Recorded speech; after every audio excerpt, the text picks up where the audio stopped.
जब बहुत दिनों के बाद हमारे घर में खुशी आती है और हमारी यूपीटी प्रेगनेंसी पॉजिटिव आती है और जब हम फर्स्ट सोनोग्राफी कराने जाते हैं तो उसमें पता चलता है कि बच्चे में दिल की धड़कन नहीं आई है या किसी तरीके की कोई ब्लीड हो रही है, तब हम बहुत परेशान हो जाते हैं और घबरा जाते हैं कि अब क्या होगा।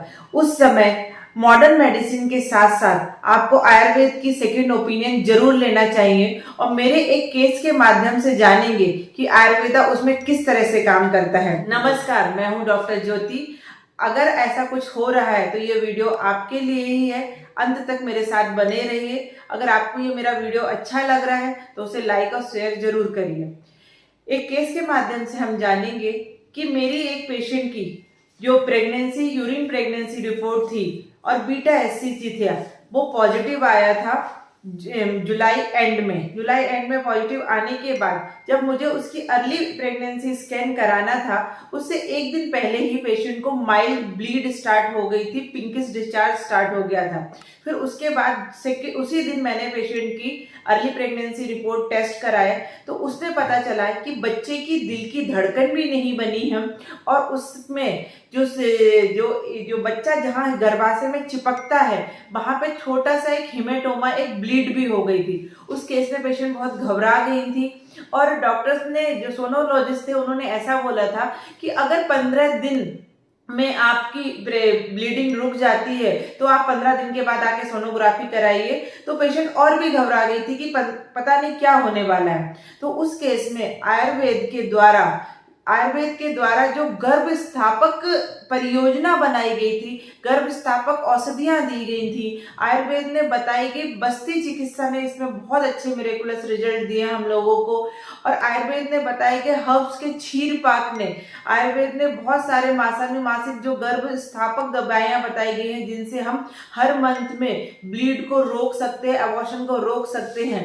और पित्त शामक दवाइयों के द्वारा ऐसे 15 दिन तक दवाइयां दी गई थी, बस्ती चिकित्सा की गई थी। उसके बाद जब आज उस पेशेंट की मैंने 15 दिन के बाद रिपोर्ट कराई है तो उसमें कार्डियक एक्टिविटी बहुत अच्छी है।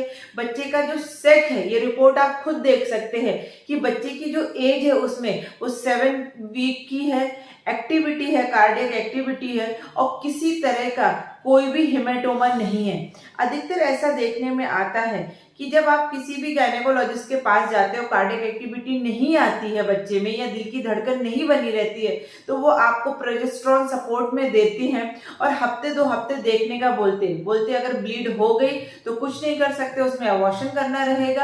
अगर ब्लीड नहीं हुई तो फिर से सोनोग्राफी करेंगे। अधिकतर ऐसे केसेस में ब्लीड हो जाती है और जो बच्चा है वो खुद ब खुद बाहर निकलने लगता है या फिर बचे हुए कंटेंट को डीएनसी करके औजारों से सफाई करके निकाल दिया जाता है। लेकिन आयुर्वेद में गर्भ स्थापन जो द्रव्य है, जो चिकित्सा है, उसका बहुत अच्छे से रोल है। आयुर्वेद में इस तरह की औषधियों का और बस्ती योजना से आप बहुत अच्छे से फायदा ले सकते हैं और आपकी प्रेगनेंसी 9 मंथ तक पूरी कंप्लीट कर सकते हैं और एक हेल्दी बेबी को आप जन्म दे सकते हैं। क्योंकि आजकल जो पीसीओडी पेशेंट्स जब कंसीव होते हैं तो उनकी जो एग क्वालिटी है वो बहुत अच्छी नहीं रहती है और उस केस में कार्डियक एक्टिविटी आने के चांसेस बहुत कम रहते हैं। तो उस केस में आपको घबराना नहीं है, एक सेकंड ओपिनियन आयुर्वेद की जरूर लेनी है। आपके अगर किसी रिलेटिव को या किसी को भी ऐसे पहले हिस्ट्री रह चुकी है, ऐसा पहले भी हो चुका है,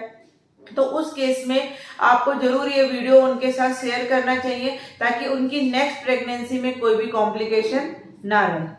थैंक यू।